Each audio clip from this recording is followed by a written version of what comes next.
Am I the a-hole for giving a 5-page test before the in-person interview, and for telling a candidate that they're weird for wearing high heels that are too high, and for letting my candidate hear me tell someone else to do the interview for me because I don't know the questions to ask? All right, we all know where this is heading, but we'll do it for fun anyway, so let's get into it. All right, so this is a female candidate, and kind of the story goes real short and sweet.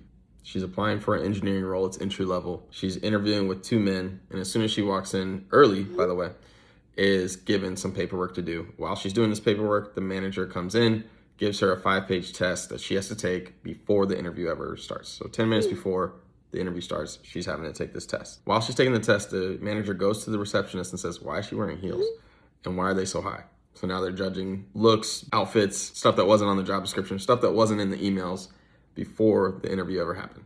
They're going into the office for the interview. The manager is yelling at another person, trying to get them to join the interview because they don't know what to ask at all. They get into argument right in front of the candidate. Terrible experience. And so they land on deciding that the interview is going to be them asking the answers to the test that they gave earlier. So the candidate wasn't done taking the test, but they just started asking the questions anyway. So they're like, "Hey, what's the answer to number 1? She gets it right. What's the answer to number 2? She gets it right. They get to number 3. She gets it wrong, and they start laughing at her. And then once she gets one wrong, they start going in on her. They start saying, "Hey, why are you even here? Are you sure you even want to do engineering? Why are you even doing it at all?" All these discouraging things for a test that she had 5 minutes to look at. Mind you, this is an entry-level position where all the things that are on that test are things that she's supposed to be learning on the job. At least that's what the recruiter said and what the job description said. So this one's super easy for me. On the a-hole score level 1 to 10, I'm giving them a 9 out of 10, you are an a-hole, meaning bad. In the world of recruiting, I think what's happening is hiring managers are getting the title of recruiter way too often. They don't know what they're doing. They don't know how to behave in a lot of instances. And they make mistakes just like this, and it makes the company look terrible. It also makes the recruiter look terrible because they could have warned them about this whole situation or had this more organized to begin with.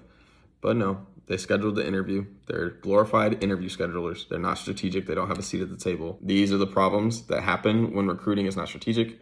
It's just about coordination. I'm really opinionated on this one because I hate reading stories like this and they happen so often. But let me know what you guys think. Let me know if you've had anything similar. Would love to hear it.